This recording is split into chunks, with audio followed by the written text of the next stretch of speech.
আছি ভাইয়া, আপনি কেমন আছেন? জি আলহামদুলিল্লাহ। তো বোন, কি সমস্যার কারণে ফোন দিয়েছেন একটু জানাবেন? হ্যাঁ ভাইয়া জানাবো, এই যে একটু পারিবারিক সমস্যা আচ্ছা প্রতিবেদনে আসলাম। একটা আচ্ছা ভালো মনের মানুষ জন্য পরিবারে অনেকটা অভাব। ভাই আছে, বড় ভাই আছে, একটা ছোট ভাই আছে, ভাইয়া বিবাহ করছে, একটা মেয়ে আছে, আম্মু আছে অনেকটা অসুস্থ। আচ্ছা, আপনার কি বিয়ে শাদী হয়েছে নাকি? না ভাইয়া, হয় নাই।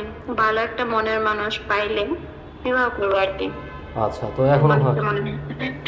এখনো হয়নি? না না ভাইয়া, এখনো হয়নি। আচ্ছা, তো এই যে যে ছবিটা দিয়েছেন বোরকা পরা, সেটা কি আপনার ছবি? হ্যাঁ হ্যাঁ, এটা আমার ছবি। আচ্ছা, তো বর্তমানে কেমন মানুষ বিয়ে করার ইচ্ছে আছে আপনার? সে যেমনটাই হোক, আমার তাতে সমস্যা নাই। সে আমার মায়ের দায়িত্ব, আমার দায়িত্ব নিলে হবে, পাশাপাশি আমার মায়ের দেখাশোনা করলে হবে আর কি। আচ্ছা তো বড় ভাইও তেমন ইয়া নাই, আচ্ছা, বাবা নেই? অনেক সময় নেই। বাবা নেই, আচ্ছা, কোথায় থাকেন মা আপনার? আছে। এই তো কুমিল্লা লালমাইতে থাকি। আচ্ছা আচ্ছা, তো ভাই বোন কয়জন আপনার? ভাই বোন তিনজন, ভাই দুইজন, বোন একজন। বড় ভাই বিবাহ করছে, একটা মেয়ে আছে, অটো রিক্সা চালায় ভাই। আচ্ছা আচ্ছা ছোটটা মাদ্রাসা করে। মা আচ্ছা অসুস্থ। আচ্ছা, তো আর্থিক অবস্থা খারাপ বলে তো বিয়ে শাদী করতে চাচ্ছেন না, যৌতুক ছাড়া?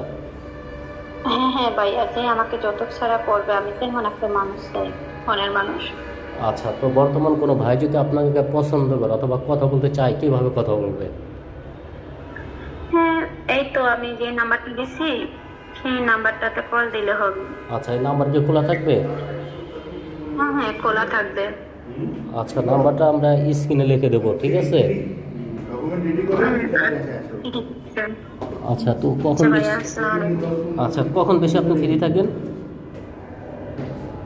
আমি সব সময় ফ্রি থাকি, আমার কোনো ইয়া নেই। আচ্ছা, ভালো থাকেন, হ্যাঁ। আমার এমনি বড় ভাই থাকলে একটু